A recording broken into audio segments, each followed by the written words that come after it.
From San Francisco, it's Grumpy Old Doc with Dr. Gene Bede. Hello, this is Dr. Gene Bede, and welcome to the Grumpy Old Doc. Dedicated listeners know that I think our lifestyle is responsible for maybe about 80% of the visits you make to the doctor. And I like to say there's a big six. There's 6 big things people ought to do to stay healthy. Watch your weight, stay active, eat your fruits and vegetables, wash your hands, don't use tobacco, and get a good night's sleep. And you know, it's tough for adults to change our habits. I know it is. I've tried to change many of these habits, and it's tough. It's hard. As a pediatrician, I like to focus on the next generation, the Boy Scout model. Let's leave things better for the next guys. We know how to tell kids to wash their hands. We know how to tell them to go to bed. They don't always do it, but we know how to do that. Most don't smoke until they become teens, generally earliest teens. But how do we get them to eat healthy and stay active? I think schools have an important role to play. Today, we have a principal who agrees with that and has risen to the challenge of trying to implement some efforts towards healthy lifestyles at his school. I'm proud to welcome the principal of Dr. George Washington Carver Elementary School here in San Francisco, Emmanuel Stewart, to the show. Tell us a little bit about yourself and your school and why you're a wellness champion. Well, let me start off by speaking a little bit about myself. I'm a native San Franciscan, born and raised here in the city. My mother and father migrated here, one from Mississippi and the other one from Louisiana, and I've gone through the San Francisco public schools. So I know how the public schools kind of do business, as they say, but it's always in the interest of our children. That's where I'm at. And now I raise my own kids here in this city, but they're not kids anymore. They're more like grown men. So they've gone on to college and they're doing well there. Let's talk about Dr. George Washington Carver Elementary School. It's a school in the Bayview Hunters Point community. It's on the southeast side of San Francisco. We hold high expectations for a culturally diverse student population. In our structured environment, we stress academic excellence with our students as well as what they call the whole child. So we not only want our students to be a mindset of their own, but we also want to develop their healthy habits for them. Students can become self-motivated learners, respect themselves, others, and their surroundings. We try to guide that in the performance that we have here, what we want from our students. Students leave us with a strong foundation not only in literacy, mathematics, but in what we want to give them is a healthy lifestyle. We really think that this is important. And so our school offers students a variety of enrichment activities, from after-school programs to a full computer tech lab to other activities that we offer for our families, from Family Math Day, Family Literacy, community organizations that we try to partner with, along with this wellness policy that San Francisco Unified School District actually adopted in April of 2015. So a couple of years. So to give you guys an idea of the setting here, school's going to start next week, right? Next week. We're sitting in a school that does not yet have its crowd of kids. No. And Mr. Stewart is here. It's like the backstage of a play, folks. People are trying to get the sets all together, and I'm sure they'll be together for where the students arrive. I also am a believer and a product of the public school system. It's Chicago for me, and all 3 of my kids, who are now grown, are also products of the public school system. So I kind of know the public school system as well, and I'm a big believer in public education. If you're a listener and you're not a big believer in public education, well, I'm sorry. You can probably listen to the next episode, and you'll be happier with the topic that I hit. What we really want to talk about, though, is this healthy lifestyle issue. These are not new guidelines for health and physical fitness. President Kennedy, the Presidential Fitness Award, tormented my entire generation, and yours probably too. Yes. We both hated and coveted one of those Presidential Fitness Awards.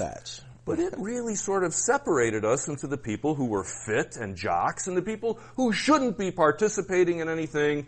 And the result is a whole generation that is sedentary, overweight, eats junk food, and is obese. Have we changed anything, Mr. Stewart? Yeah, I believe we have, particularly in San Francisco Unified School District. They developed this wellness policy, and the framework is to have activities and an active lifestyle that promote wellness of students, staff, and families. It's not just talking about the child, they also want to bring the families in and the staff. As we as educators particularly can get ourselves into some unhealthy habits. Oh yeah, and you know, it's sort of like you can tell somebody to do it, but if you ain't doing it, you don't have a lot of credibility, Right. you know. The 400-pound teacher telling people to eat healthy and exercise, that It's ain't not going cut to it. work for students who are coming in with some other issues. Like one of the biggest issues that we had here on the school side was hot chips on a daily basis and trying to figure out what that red 10 number dye will do to your intestine. Giving them some real education around it and making it fun around science. That was one way, but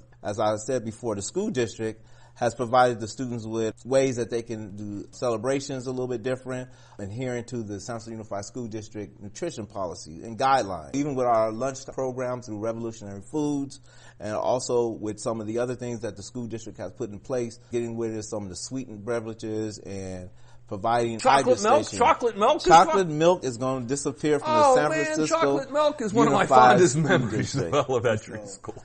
They'd put that case in Chicago on top of the radiator at 5 o'clock in the morning. right. We drink it at 10 o'clock. By noon, some kid was puking every day. We're trying to get rid of some of this hypertension, diabetes, just the excess of fat around our children. San Francisco Unified School District has picked up policy around physical education. So even within our physical education program in elementary schools, we have been given a physical education teacher because the state of California mandates 200 minutes in a 10-day period where students have to have some physical education. So what we used to call gym. What you call gym now is in elementary schools. We started in elementary schools, and that means kindergarten all the way through 5th grade, and then 6th grade, of course, they have their own PE teachers. But here, you actually do have a PE teacher, and then there's some training for our educators. So is she an itinerant sort of? She goes from school to school, or is she your school? Probably, more than likely, she's probably assigned 2 different schools to make sure the mandated minutes, and also work side by side with the classroom educators. So they'll have somebody who they can sit with and try to figure out a real good set of activities for the students to go through that's age-related. Now, how about the parents and the teachers? You mentioned them. You don't have a gym for them. Do you have calisthenics? You blow a whistle for the teachers in the morning? No, but what we do try to do for the teachers is provide a place where they're understanding that if they're not in a healthy place, then the students probably won't be in a healthy place. So we want them to think about their wellness too. Here at Carver, we work side by side with our social worker who helps us with our wellness program, but we also have other people who work within our wellness program. So it's not only just the students, it's the whole school approach and the whole community approach. The policy is meant to inspire and to empower a shift in culture with our parents, our educators on eating healthy. So we would like for them to model it for our students, right? We don't want to see our teachers going around eating a bag of potato chips if they're telling the students they can't have it.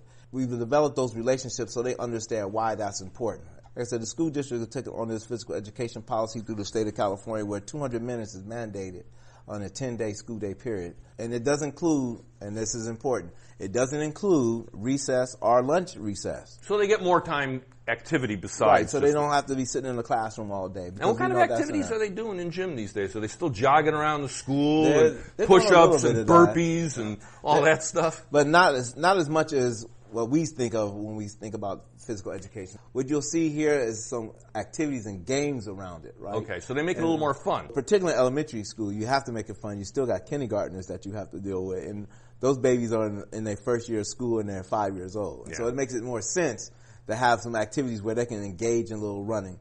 Maybe it's playing tag in a way that's a little bit more fun, where they're using maybe a handkerchief or something like that, or they got to grab like a flag off of them, or even using what they use parachutes to have more fun with the activities where they're trying to keep a ball in the middle. And so the activities are more geared to age appropriateness. Well, that's pretty cool because, as I said, unless you were a jock, we dreaded, and I remember in high school, our listeners may be shocked, but back in the 60s and 70s at Lane Technical High School in Chicago, you had to pass swimming in order to graduate, and the men had to swim naked. That's right. And you had to do swimming. We had to in swim San naked. Francisco. So you did swimming, or unless you was one of those who were on a football team or a basketball team. And you get it signed off then. Yes. Then you're a jock.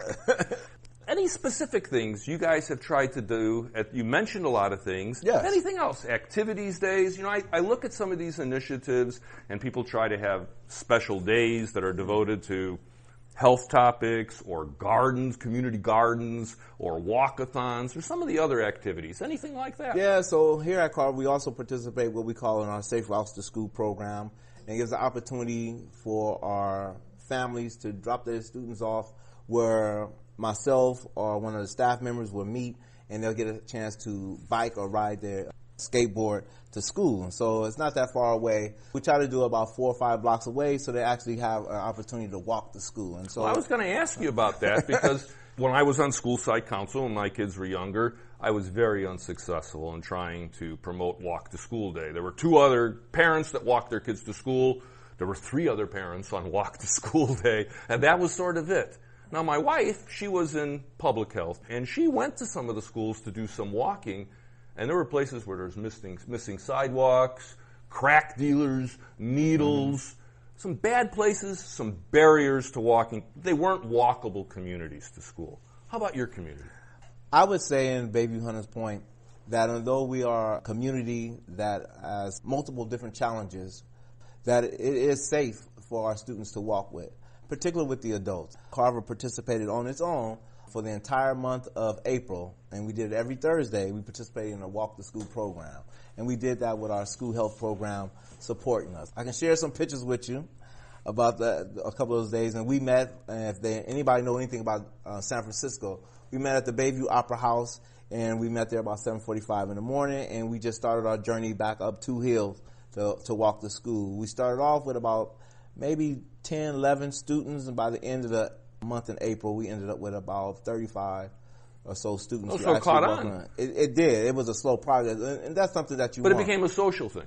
For the kids, because then they got a chance to walk with their principal, and they also had an opportunity to walk with, at that time, my partner in crime, Haley Laurent, actually supports in the community as one of the after-school program coordinators, and she actually did this program with me. And so between the 2 of us, it opens up an idea that kids can actually ride their bikes to school and have more fun. And besides, San Francisco is becoming a more friendlier place that way now with more bike lanes. Is it a hilly neighborhood, though, around here? It's a very hilly neighborhood. Because when I was a kid, we used to joke, hey, when I was a child, I walked 4 miles to school in the snow, and it was uphill both ways, which of course is ridiculous. But here in San Francisco, it is uphill in every direction. And so even coming up the hill, man, even if it's 2 hills, it's one too many. But then you actually get to see how much the students actually do care about their health, and the parents who would drop them off that early in the morning instead of meeting us here at the school site. So you can find out that here in San Francisco, those type of activities bring the family quality time together when they drop them off, and then they get to see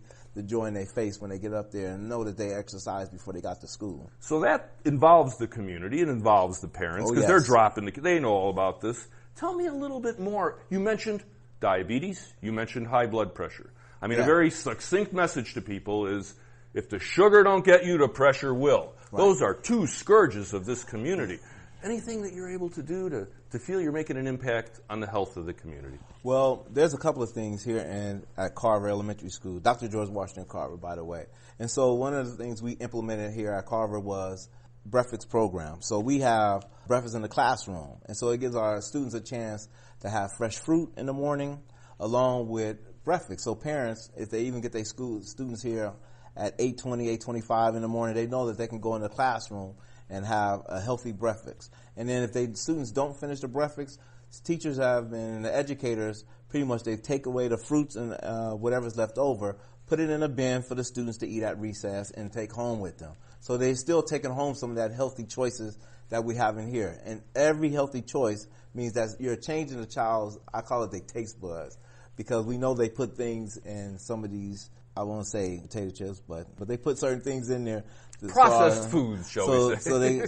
So they've been making more addicted to what it is that they're eating on. Our families not only have a choice there with the breakfast program, but even at the lunchtime program, San Francisco Unified School District has allowed our parents to have 2 choices on the entrees throughout the day. So they have a vegetarian option, just in case, behind if they wanted a hot dog. I was going to tell you about hot dogs. You know, hot dogs killed Babe Ruth. Of course, they put coal tar in them back then, but they have been linked with pancreatic cancer. But you have hot dogs on the menu, don't you? We have hot dogs on the menus, but a parent can have the option to opt out of that to have a vegetarian meal for their child. What would happen if you took hot dogs? I mean, I love hot dogs. If the district, anybody that follows me knows I've eaten them in every country. I post a picture of. They make them out of lamb in Iceland. Yes. I eat them everywhere. I love them, but they're not good for you. What would happen to you if you took hot dogs off the menu? Now, fortunately, I can't take hot dogs off the menu.